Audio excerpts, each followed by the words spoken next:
샬롬 할렐루야. 요한계시록 15장 5절부터입니다.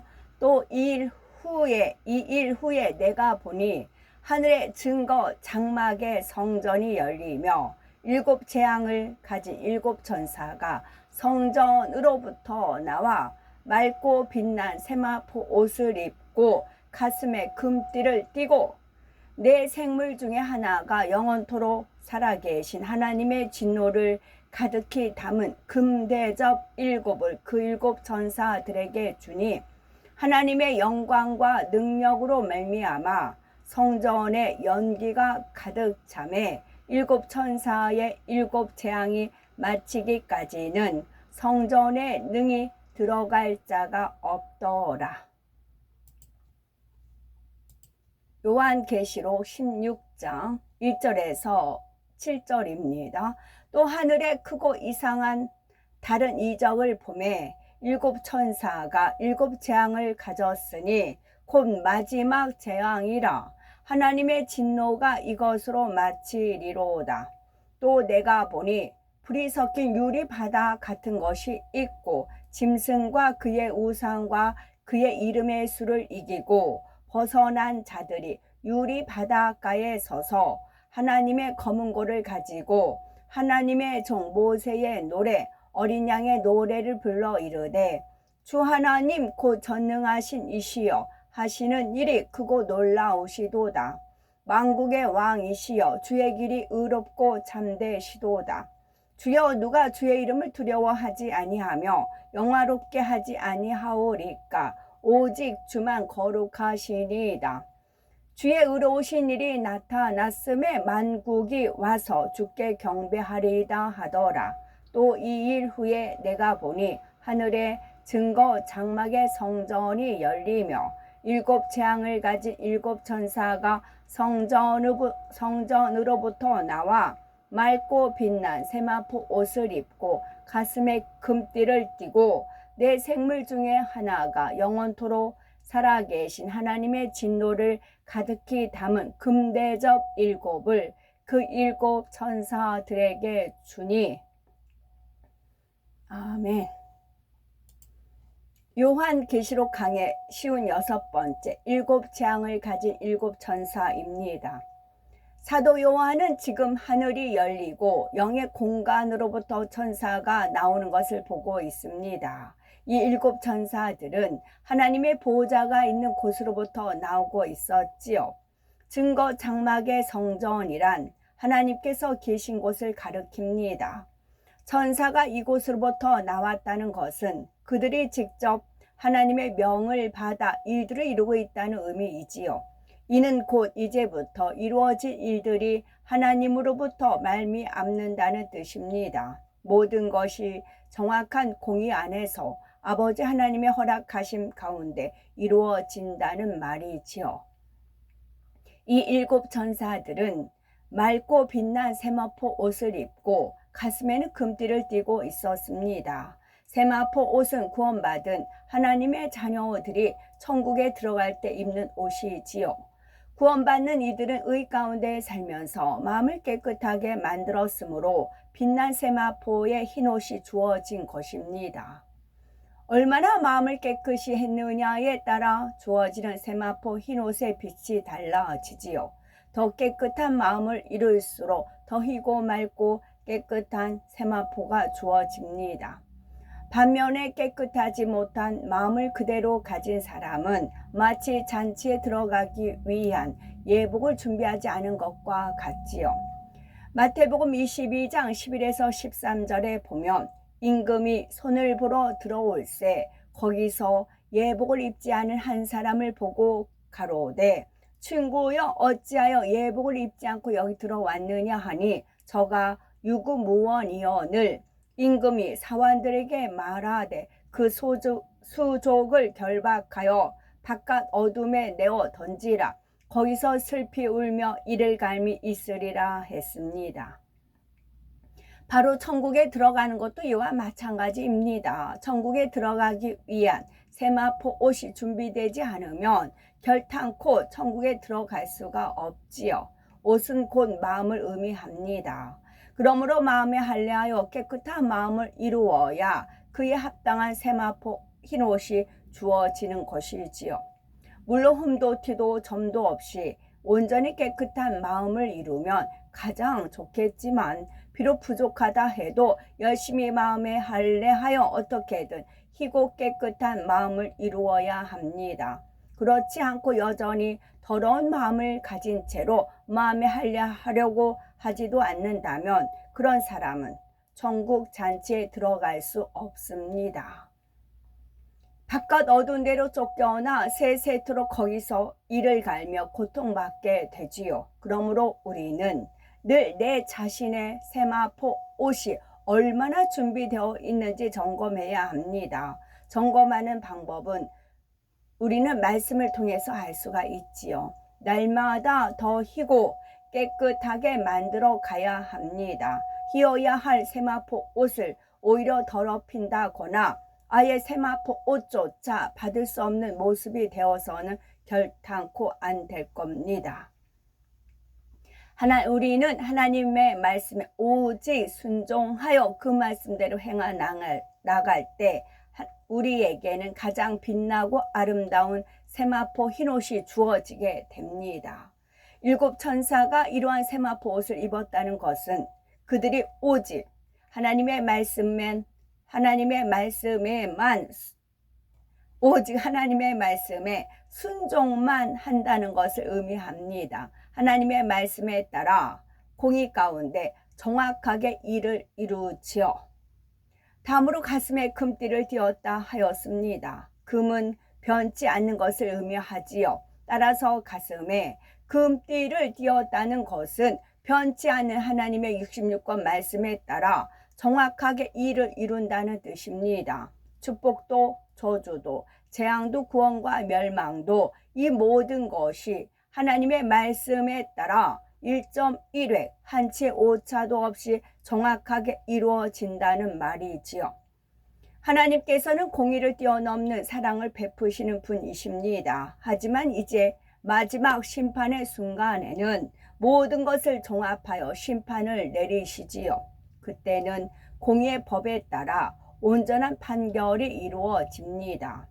7년 환란을 마무리하는 마지막 7 재앙도 이러한 공의에 따라 진행되지요. 이 재앙이 얼마나 엄미하고 정확한지를 보여주기 위해 네 생물이 등장합니다. 요한계시록 15장 7절에 네 생물 중에 하나가 세세에 계신 하나님의 진노를 가득히 담은 금대접 7을 그 7 천사에게 주니, 네 생물은 하나님의 보좌 가장 가까이에 있는 존재들로서 하나님의 특별한 명령을 수행합니다. 물론 천사들도 하나님으로부터 명을 받아 수행하지만 이 네 생물은 하나님의 직속입니다. 이런 네 생물이 하나님으로부터 명을 받아 그것을 다시 7 천사들에게 전달하고 있지요. 이때 하나님의 명을 받아 전달하는 생물은 바로 사자 생물입니다. 네 생물들은 전체적으로 하나처럼 움직이지만 각각에게 주어진 사명들도 있습니다. 그 중에 사자 생물은 주로 심판과 관련된 하나님의 명을 수행하는 생물입니다. 그래서 지금도 네 생물 중에 사자 생물이 등장하는 것이지요. 그가 천사들에게 전해준 것은 하나님의 진노가 가득히 담긴 대접입니다. 하나님의 진노가 가득히 담겼다는 것은 어느 것에 기한이 다 찼다는 뜻입니다. 오래 참으시고 인내하시며 그동안 이루어 오신 인간 경작을 이제 드디어 마칠 때가 왔다는 말이지요. 물론 실질적인 인간 경작은 7년 환란이 오기 전에 휴거 사건을 통해 마무리됩니다. 그러나 사랑과 긍휼의 하나님께서는 마지막 7년 환란 중에라도 기회를 주셔서 인간 경작의 마무리를 이루시지요. 이 마지막 기회마저 그 기한이 다 되어가고 있습니다. 7년 환란 동안에 주신 구원의 기회는 마치 유예 기간과도 같다 할 수가 있지요.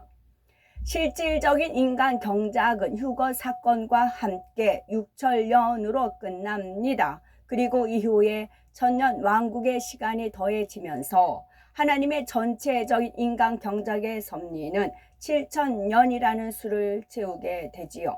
하나님께서 6일 동안 천지를 창조하시고 제7일에 안식하심으로 7일 동안 창조의 역사를 마무리하신 것과 같습니다. 그런데 7년 환란은 6천년 인간 경작과 천년 왕국 사이에 들어있는 기간입니다. 실질적인 인간 경작의 시간에서는 빠지지만 하나님께서는 이때라도 구원의 기회를 주시고자 마지막 긍휼을 베풀어 주고 계신 것이지요. 하지만 이제 이 기간마저도 다 되어가고 있습니다. 더 이상의 긍휼을 기대할 수가 없고 진노가 가득 담긴 대접만이 기다리고 있지요. 지금 그 7금 대접이 7 천사에게 넘겨지고 있습니다. 요한계시록 15장 8절에 하나님의 영광과 능력을 인하여 성전의 연기가 차게 되매 7 천사의 7 재앙이 마치기까지는 성전에 능히 들어갈 자가 없더라. 성전의 연기가 찼다는 것은 기한이 다 차고 정확한 때에 맞추어서 지금의 심판이 이루어지고 있다는 뜻입니다. 그리고 재앙이 마치기까지는 성전에 들어갈 자가 없다는 것은 이 재앙을 결코 돌이킬 수 없다는 의미이지요.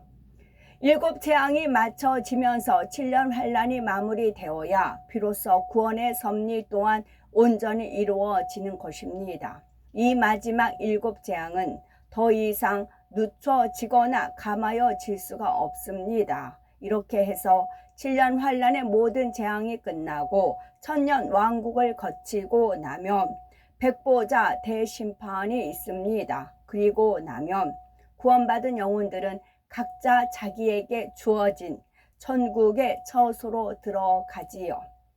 지금은 구원받은 영혼들이 천국의 자기 처소에 들어가 있는 것이 아닙니다. 새 예루살렘에 들어갈 자격을 얻은 영혼을 제외하고는 모두가 낙원 가장자리의 대기 장소에 있지요. 그러므로 아직 천국은 미완성입니다. 구원받은 영혼들을 위해 그들의 집이 아름답게 지어지는 것이지요. 지금은 아름답게 지어지고 있다 해도 어느 순간 그 집터조차 순식간에 사라질 수 있습니다. 또한 이제부터 어떻게 신앙생활을 하며 하늘의 상급을 쌓아 가느냐에 따라 지금 지어지고 있는 집과 장차 들어갈 집은 너무나 달라질 수 있습니다. 이러한 사실이 정말로 마음에 믿어진다면 결코 헛된 이 세상의 것을 취하고자 하지 않습니다. 믿습니다 하면 그 믿음대로 행해야 되잖아요. 믿습니다 하면서 행하지 않아요. 거짓말하는 거죠. 그 믿는 것 자체가 거짓말이잖아요. 거짓말하는 자는 천국에 못 들어가잖아요. 믿습니다 하면 구원받는다면서요. 그럼 믿습니다 했을 때 그 행함이 있어야 되잖아요. 죄를 피 흘리기까지 싸워버리라. 악은 모양이라도 버려라. 사랑을 오래 참고 온유하며. 심령이 가난한 자, 그 기본적인 말씀 행할 거 아니에요. 행하지 않잖아요. 그럼 믿지 않는다는 거죠. 믿지 않는데 어떻게 천국 백성이 됩니까? 믿습니다 하면 구원 받는다면서. 뭘 믿어요, 뭘? 예수라는 글씨요? 부처 안 믿고 예수 믿어요? 어찌하든 하늘나라에 더 쌓으려 할 것이고 장차 우리가 영원히 거하게 될 천국의 집에 투자를 하게 됩니다. 얼렁뚱땅 절대 안 통합니다. 그러나 이런 말씀을 아무리 많이 들어도 마음에 정녕 믿어지지 않는 사람은 여전히 이 땅에 쌓을 수밖에 없습니다. 머리로는 알지만 마음에 믿어지지 않으니 결국 눈에 보이는 세상을 취하는 것이지요. 그러나 우리는 영의 세계가 있다는 것과 제가 주님 믿으면서 17세부터 37세 20년이죠. 그 안에 있던 모든 삶 아니면 또 태어나서부터 17세의 삶 그 모든 것을 아버지 하나님께서 다 파헤쳤다고요. 다 파헤쳐서 심판대에 다 올렸다고요. 그 작업을 했어요. 제가 99년 10월 31일 날부터 이제 깨어날 때가 그 11월 4일 날 목요일 날 깨어났죠. 그 사이에 그런 일이 다 있었다고요. 그러면은 37세 이후부터 오늘날까지 어떻겠어요? 그 삶 또한 마찬가지라 다 심판대 오르고, 저는 그때부터는 하나님 명에 따라 움직였습니다. 가라면 가고 멈추라면 멈추고, 미친 짓 하라면 미친 짓 하고. 그 전에는 하나님을 만나기 전 삶인데도 다 파헤쳤는데, 그 이후부터의 삶을 오죽하게 했어요. 하나님에 의해서 움직여졌는데. 그러나 우리는 영의 세계가 있다는 것도, 천국과 지옥이 분명히 있다는 것도 충분한 증거를 통해 보셨습니다. 결코 헛된 세상에 미련을 두지 마시고 오직 천국 소망 가운데 달려가는 우리가 되시기를 바랍니다. 요한계시록 16장 1절에 또 내가 들으니 성전에서 큰 음성이 나서 일곱 천사에게 말하되 너희는 가서 하나님의 진노의 일곱 대접을 땅에 쏟으라 하더라 하였습니다. 이제 7년 환란을 매듭짓는 일곱 재앙이 시작이 됩니다. 이때 하나님의 진노라 표현한 것은 그동안 인간들이 하나님 앞에 쌓아왔던 모든 악들에 대한 공의의 심판을 의미합니다. 팔이 안으로 굽는다. 전 그걸 가장 싫어해요. 그 말 정말 싫어해요. 팔은 안으로 굽는다. 자기 편 사람 쓰고 자기 일가 친척 쓰고, 그 다음에 또 가문의 영광을, 가문을 세운다. 전 그 말도 너무 싫어해요. 저는 가문이 없거든요. 저는 엄마 부모 하여튼 가문이 저는 없어요. 이루어야 될 가문이 없어요. 믿음의 가문을 세운다. 뭐의 가문을 세운다. 저는 그 말 너무 거북스럽고 싫어요. 가문은 딱 하나예요. 아버지 하나님, 주님. 거기서 이루어진 거 하나 외에는 없어요. 천국은 그렇게 되어 있어요. 하나님을 대적하고 해방하며 하나님의 이름을 욕하고 더럽혔던 이들, 하나님을 부인하고 모욕하며 하나님의 나라를 회파했던 이들, 하나님께서는 이런 사람들에게까지도 오래 참고 인내하시며 기회를 주셨습니다. 하지만 이제는 더 이상 인내와 용서가 허락되는 시점이 아닙니다.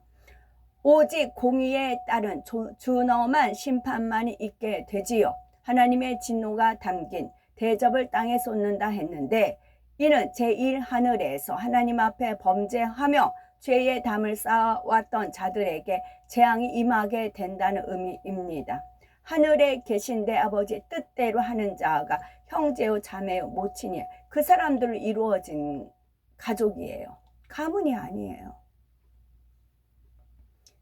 계시록 16장 2절, 가문한 사람들은 본인들이 잘난 거죠.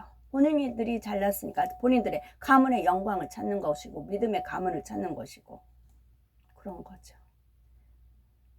요한계시록 16장 2절, 셋째가 가서 그 대접을 땅에 쏟음에 악하고 독한 헌대가 짐승의 표를 받은 사람들과 그 우상에게 경배하는 자들에게 나타나더라. 7년 환란 때는 환경오염과 끔찍한 전쟁의 결과로 자연이 파괴되고 엄청난 자연재해들이 발생합니다. 특히 환경오염으로 인한 피해가 어마어마하지요. 7년 환란 중에 권세를 잡은 연합정부가 아무리 환경 문제를 해결해 보려 해도 그것은 사람의 힘으로 되는 것이 아닙니다. 오히려 환경 파괴와 오염 문제는 날이 갈수록 더해질 수밖에 없지요. 오늘날도 많은 나라의 정상들이 모여서 환경 오염을 방지하고 환경 회복을 위해 노력을 합니다. 하지만 상황은 날로 더 악화되고 있지요. 사람들의 기술이 아무리 발달해도 자연 앞에서는 너무나 미약한 것입니다. 인간의 지식과 기술로 문제를 해결해 보려고 하지만 문제는 갈수록 더 심각해질 수밖에 없습니다. 이처럼 파괴되고 오염된 자연으로 인한 피해는 결국 고스란히 사람들에게 돌아오게 되지요. 자연으로부터 얻어왔던 혜택은 점점 줄어들고 반대로 오염되고 파괴된 자연으로부터 오는 피해는 점점 더 늘어가는 것입니다. 자연으로부터 얻어왔던 혜택, 이거를 무시하죠. 그러니까 아버지 하나님 뜨거운 맛을 보라. 그럴 수밖에 없어요. 특히 7년 환란에 들어서면서 3차 세계대전을 비롯한 많은 전쟁들이 있었습니다. 그러면서 인간들의 악함 속에 만들어낸 생화학 무기들과 핵무기들이 사용되었지요. 이로 인해 당장에도 수많은 피해를 입었지만 시간이 지나면서 그 피해는 더 커집니다. 예를 들어서 생화학 무기나 핵무기로 인해서 공기가 오염되고 오염된 물질들이 사람 몸에 축적이 됩니다. 호흡기를 통해서 인체로 들어가거나 음식물을 통해서 체내에 쌓이기도 하지요. 또한 피부 접촉을 통해 체내로 들어가기도 합니다. 이처럼 인체에 쌓여진 오염 물질들이 시간이 지나면서 악성 종기를 나게 하거나 갖가지 피부병들을 유발하지요.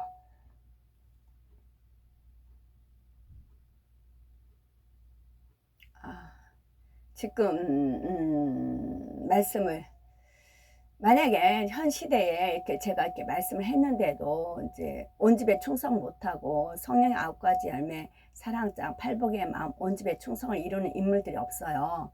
그래도 족하다고요. 그러니까 우리 편이라고 할게요.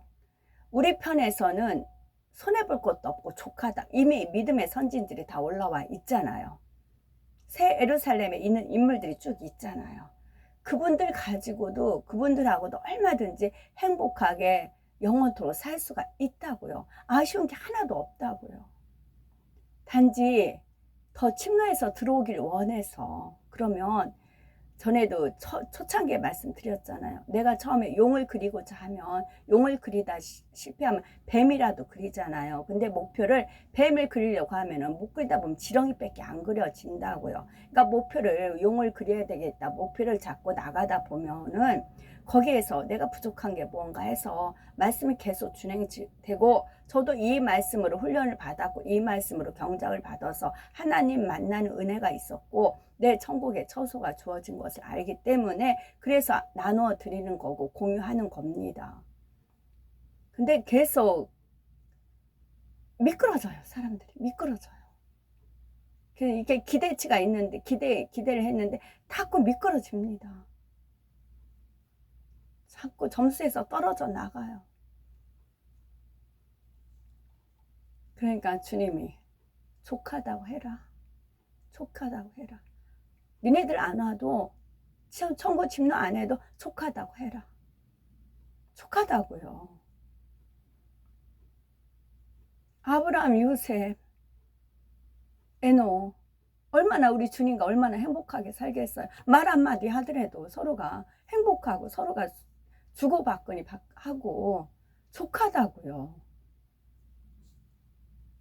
그냥 널널하니까 침노에서 들어오시라고 그렇게 말씀을 드리는데 미끄러진다고. 다 너나 할 거 없이요. 그러다 보면은 야훼가 나오겠죠. 들에서 홀로 외롭게 피지만 진한 향을 바라는 들국화 같은 그런 야훼가 나오겠지요. 그게 어디 있는지 심심산골 산삼에 묻혀 있듯이. 그런 저는 이제 그거 산속에 안 가니까 주님은 그걸 캐치하겠죠.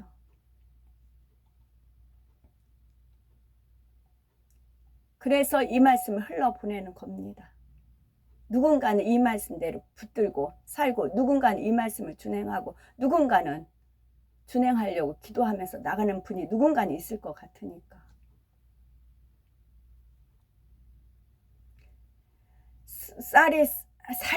살이 썩어 들어가고 패어나가는 등 악하고 독한 피부병들이 창궐합니다. 사람들의 피부는 터지고 갈라지고 썩어가지요. 피부가 가려워서 피가 나도록 긁게 되고 그렇게 긁다 보면 살이 패이고 살점이 떨어져 나갑니다. 그래도 너무나 가렵기 때문에 계속해서 긁을 수밖에 없지요. 속에서는 진물이 올라오고 피와 고름이 범벅이 된 피부에서는 참지 못할 독한 악취가 풍겨납니다. 주님은 혼인잔치를 얼마나 기다리겠어요?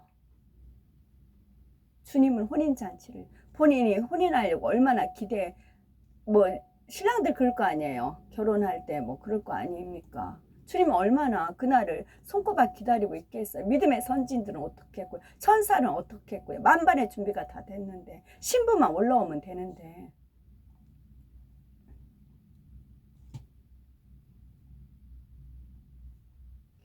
아무리 강력한 약을 사용해도 치료할 수가 없고 사람들은 고통으로 인해 울부짖으며 몸부림치게 되는 것입니다. 이러한 현상들이 특히 짐승의 표를 받고 그 우상에게 경배한 사람들에게 심하게 나타납니다. 이 땅에서도 자신들이 행한 대로 받는 것이지요. 제가 여기서 이제 좀 추잡한 얘기지만 아들 이제 결혼식 할 때가 제가 교회 그 조리사로 있을 때였어요. 어린이집 조리사로 1년 있을 때였어요. 그러니까 거기 일부러 이제 그 타임에 거기를 들어간 거였더라고요.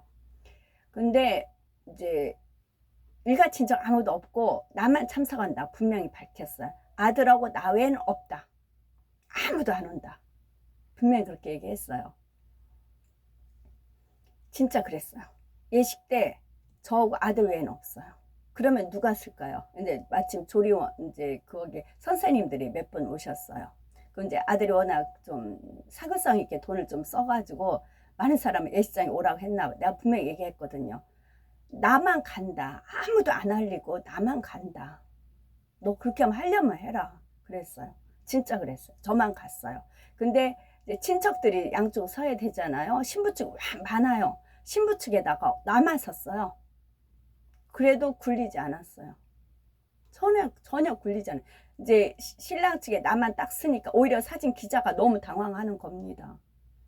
그러니까 이제 거기 조리사 있을 때 선생님들이 있잖아요. 그분들이 한 5명, 그분들이 와서 서줬어요. 그러다 보니까 이제 뿜빠이 했어요. 이제 친구라든가 이쪽 양쪽에 바란스를 맞춰가지고 이제 단체 사진을 찍었습니다. 저는 그걸 섭리를 알기 때문에 그래요. 섭리를 알기 때문에 하늘에 계신 아버지 뜻대로 하는 자가 내 형제요 자매요 모친이다. 이 말씀이 정확하기 때문에 저는 그 자리에서도 꿋꿋했어요. 전혀 뭐 기죽을 이유도 없었고 미리 아들한테 얘기를 했었고 정말 그랬어요. 가족 나와서 사진 찍는데 아들 옆에 딱 더 하나예요. 오히려 주변에서 당황하죠. 저는 아니요. 전혀 당황하지 않고 당당하게 서 있었습니다. 그러니까 사진 기자가 이 사람 저 사람 해가지고 양쪽 바란스 맞춰서 사진을 찍었다고. 저는 그렇다고요. 아버지 명이 딱 내리며. 그러니까 이제 뭐 알아서 처신하십시오 하는 이유가 그거예요. 말씀대로 심판이고 말씀대로 형제 자매 모친이 뽑아지기 때문에 그렇습니다. 그리고 이 시대에 한 명도 안 올라온다고 해도 상관이 없다고요. 이미 다 갖추어져 있다고요. 그러니까 침노하시라고요. 무엇을 정과 욕심을 십자가에 못 박는 거. 정과 욕심을 십자가에 못 박아. 그거를 못하고 있어요. 그거를. 그게 코스인데. 반드시 이루어야 될 코스인데. 그래서 오죽하면 주님이 어머니한테도 여자여란 표현을 그게 쉬웠겠어요? 그게 쉬웠겠냐고. 어머니가 상처받을까 뻔히 알면 그러면서도 여자란 표현을 쓰시잖아요. 마음을 아파가면서 하나님 오더가 있으니까. 저 또한 마찬가지라고. 막 여기서 미끄러지고 저기서 미끄러진 걸 보면은 정과 욕심이요. 그것을 안 믿으니까 그런 거지. 믿어봐요. 그러면 못 받게 되어 있다고. 내가 못하면 하나님 앞에 부르짖어 기도하면 하나님께 피할 길도 주시고 은혜도 주시고 능력도 주셔서 감당할 수 있어서 능히 주님처럼 어머니한테 여자라고 할 수 있는 그런 마음까지 간다고요. 그 다음에는 축복이라고요. 요한계시록 16장 3절 둘째가 그 대접을 바다에 쏟음에 바다가 곧 죽은 자의 피같이 되니 바다 가운데 모든 생물이 죽더라. 자연의 파괴는 바다 또한 예외가 아닙니다. 환경 오염과 자연 질서의 파괴로 인해서 바다 역시 엄청난 재앙을 쏟아내지요. 온갖 폐수와 쓰레기, 오염 물질 등이 바다로 흘러 들어가고 짐승과 사람의 사체도 바다로 흘러 들어갑니다. 그러면서 바다는 오염되고 썩어가지요. 적조 현상이 일어나면서 바다는 죽은 자의 피와 같이 검붉은 피가 됩니다. 바닷속에 사는 수많은 생명체들도 죽게 되지요. 이러한 악순환이 계속되면서 바다 가운데 모든 생물이 죽더라 말씀할 정도로 바다는 그야말로 죽음의 바다가 됩니다. 바다가 썩어가니 어떠한 생명체도 살기 힘들며 엄청난 악취가 진동하지요. 바다는 사실 생태계를 유지하며 오염된 자연을 정화시키기 위해 너무나 필요한 곳입니다. 바다가 가진 자정 능력 때문이지요. 바다가 이처럼 오염되고 마침내 죽어가므로 그 영향은 자연계 전체로 퍼집니다. 바다로부터 얻을 수 있었던 신량 자원들도 끊어지고 그나마 얻을 수 있는 것도 오염되어 더 이상 먹을 수가 없지요. 이처럼 자연 파괴와 오염이 심해지면서 마침내 한계 상황에 이르게 됩니다. 요한계시록 16장 4절에 셋째가 그 대접을 강과 물 근원에 쏟음의 피가 되더라. 이는 단순히 강과 물의 근원이 오염된 것만을 의미하는 것이 아닙니다. 깊은 산의 골짜기에서 솟아나던 물마저도 오염된 것이니 이는 결국 모든 자연계가 오염된 상태에 이른 것을 나타내지요. 이제 지구 전체는 어느 한 곳도 깨끗한 곳을 찾아볼 수 없을 정도가 된 것입니다. 이렇게 물이 오염되니 마실 물이 부족합니다. 설령 물을 정화해서 먹는다 해도 그 양은 한정되어 있지요. 그러니 물 부족은 점점 심해져 가고 결국 깨끗한 물을 얻지 못한 사람들은 당장의 갈증을 이기지 못하고 오염된 물을 마십니다. 그것은 곧바로 사람에게 영향을 주지요. 온갖 피부병과 속병들이 생겨납니다. 오염된 물로 인해서 신종 전염병을 비롯하여 갖가지 질병들이 창궐하지요.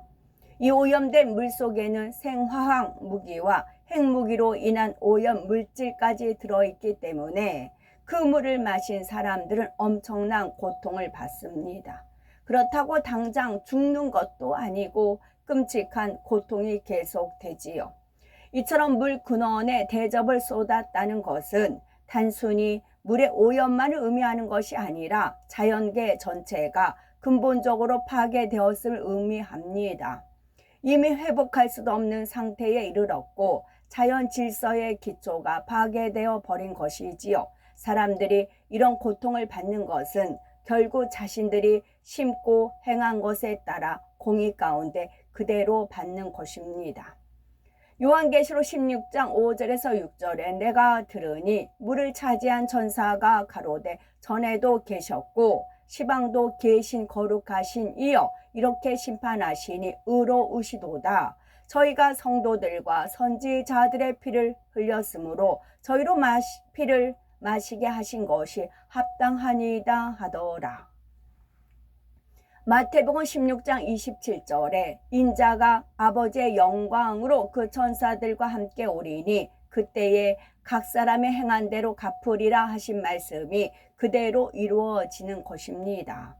물론 장차 백보자 대심판 후에 각 사람은 자기 행위대로 세세토록 받게 되지만 질년 환란이 마무리되는 이 시점에서도 공의 가운데 정확하게 보응을 받는다는 사실입니다. 하나님의 심판은 의로우십니다. 결국 편벽됨이나 그릇됨이 없으시지요. 오히려 어떻게 하면 용서하고 돌이킬 수 있는 기회를 주실까 하는 것이 아버지 하나님의 마음이십니다.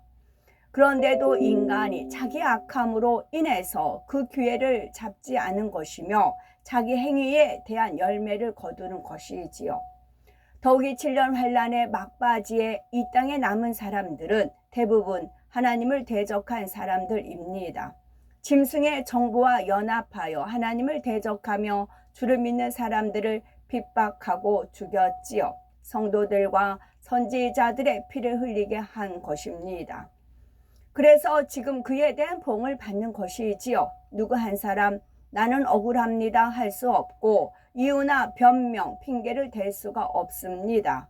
또한 창세 이후로 지금까지 하나님을 대적하며 하나님의 사람들과 선지자들을 핍박하여 죽인 사람들은 모두가 세세토록 그 보응을 받게 됩니다. 요한계시록 16장 7절에 또 내가 들으니 제단이 말하기를 그러하다. 주 하나님 곧 전능하신 이시여 심판하시는 것이 참되시고 의로우시도다 하더라. 물을 차지한 천사가 말한 것은 제단이 다시 한번 말하고 있습니다. 제단이처럼 말한다는 것은 하나님의 심판이 참되고 의로우시다는 것을 확증하고 있는 것이지요. 사람들은 제단 앞에 나와 하나님 앞에 기도하고 찬양하고 예배하며 자신의 귀한 것을 드리기도 합니다. 즉 제단은 모든 것을 지켜보고 있지요. 물론 제단이 살아있는 것은 아니지만 제단은 묵묵히 사람들의 중심과 행함을 지켜봐 왔습니다. 그러므로 제단은 사람들이 하나님 앞에 나와 심은 대로 거두게 하시고 행한 대로 갚아주시는 하나님의 공의를 지켜봐 온 신실한 증인인 것입니다. 창세 이후로 지금까지 무수한 많은 사람들이 하나님 앞에서 제단을 쌓았습니다.